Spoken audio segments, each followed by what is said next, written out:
The activities that occurred during the Salem witch trials were cruel, harsh, and luckily we don't do these actions today. This is a brief history of what occurred.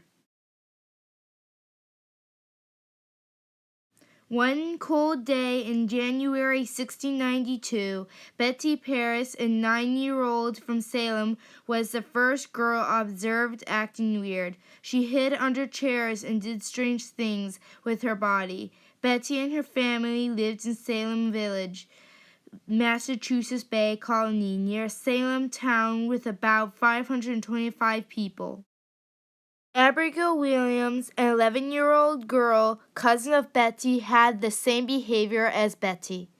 Tituba and John Indian believed that they could cure the girls of being bewitched by using the girls' urine in flatbread and feeding it to a dog. That's gross.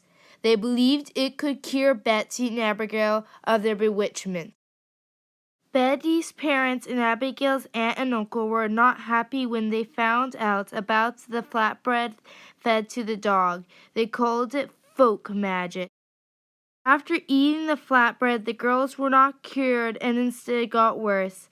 They were gasping for air and their bodies thrown about like rag dolls. The girls said they saw ghastly figures attacking them, though no one else could see these apparitions.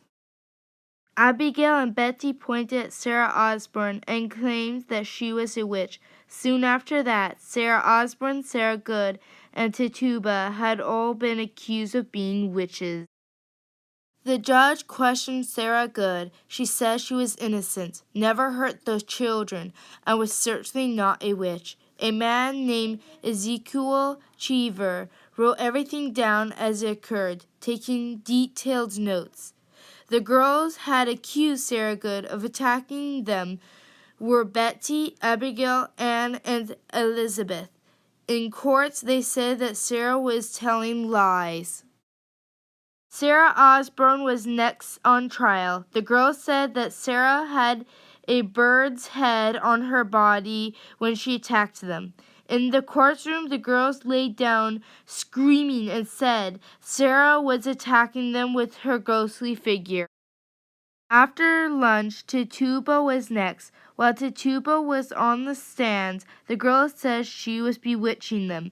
At first, she told the judge that she was not a witch. However, Tituba later she confessed she was a witch. She told the court that she signed the devil's book in her blood and said that Sarah Good and Osborne's names were there as well.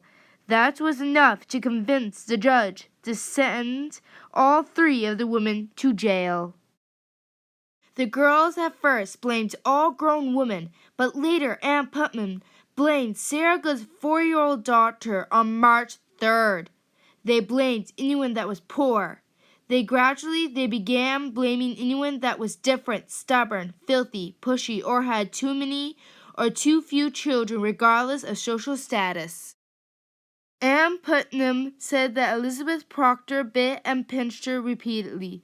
Elizabeth's maid, Mary Warren, began having the same fits as the other girls. John Proctor thought that Mary was faking and tried to stop her, but was later accused of being a witch himself.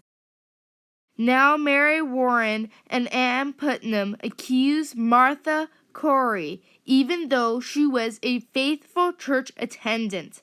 The age of the accusers was as young as 4 years old to over 18 years old. Anne's cousin is Mary Wilcott, who is 17 years old and soon became one of the accusers. The girls at the time would dance the evil tunes and say that the witches were causing it. On April 11th, the proctors were questioned. Many people were frustrated because John said the girls were faking and should be punished for it. John and Elizabeth were thrown in jail nevertheless. By April, many more people had been accused of witchcraft every day. People noticed that Tituba was not chained up like the others because she asked for forgiveness, which was a sign that she was pushing the devil away. So she was able to be imprisoned just without chains. To get water and food in jail, they had to pay. They had to pay to get nice clean straw to sleep on. The chains that held them had also to be paid. They were stuck there forever, even if innocent, if the fees were not paid. May 27th, William Phillips set up a special court to judge each witch. There were 9 businessmen and colony leaders chosen to be judges. Here's what happened if you were accused of witchcraft in Salem in 1692. First, you were accused. Second, a judge questioned you. If he thought you seemed guilty, you went to jail for a while. Third, you were questioned again before a group of people called a grand jury. These decided if you should be put on trial. Number 4, in the trial, judges asked questions and evidence was given. A jury decided your guilt or innocence. Number 5, if convinced, you were sentenced to be hanged on a certain day. Number 6, the sheriff carried out your death sentence. The first witch that went on trial was Bridget Bishop. She was told she was guilty right away, without thorough trial proceedings and only a little defense. They hanged her on a large oak tree on June 10th, 5 days after a group of ministers tried to tell the group of judges that what was going on was not fair. But the trials and executions continued nevertheless. William Phillips finally ended the courts when his wife, Lady Mary Phillips, was accused of being a witch. After the trials came to an end, all the accused witches who had yet to be executed were set free. After that, everyone went separate ways. Later, they built a memorial for all the people that were hanged during the witch trials of Salem.